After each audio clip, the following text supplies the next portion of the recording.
In the American Lung Association's State of the Air report, the agency ranked the St. Louis metro area 30th in the nation for ozone pollution.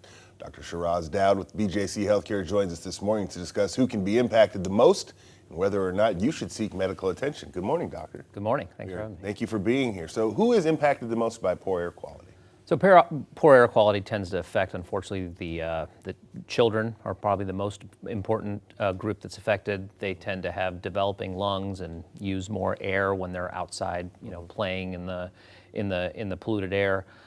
Elderly, of course, are always at risk, and of course, patients with pre-existing lung conditions. So those patients with asthma or any sort of lung condition are more adversely affected. What symptoms could they experience? So just think of it from head to toe. So headaches, nasal congestion, eye irritation, throat irritation, chest congestion, wheezing, and sometimes even abdominal pain and just feeling lousy in general. What should people do if they're starting to experience some of those symptoms you just mentioned? So usually the best thing to do is to get out of the polluted air.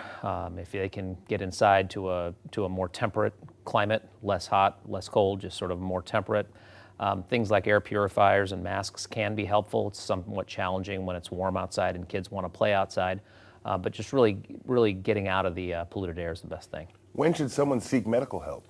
Really when the symptoms are just getting worse and unrelenting. If they do all the things that they can do to get out of the polluted air and are still having a lot of problems, that's really when they ought to call their doctor or seek some sort of medical care. As we get ready for the seasonal change, what types of air pollution are worse in summer versus colder weather here in St. Louis?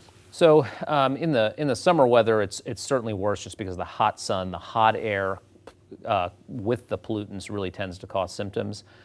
People tend to think that once it gets colder, it's better, but unfortunately that's when we're more cooped up in the houses.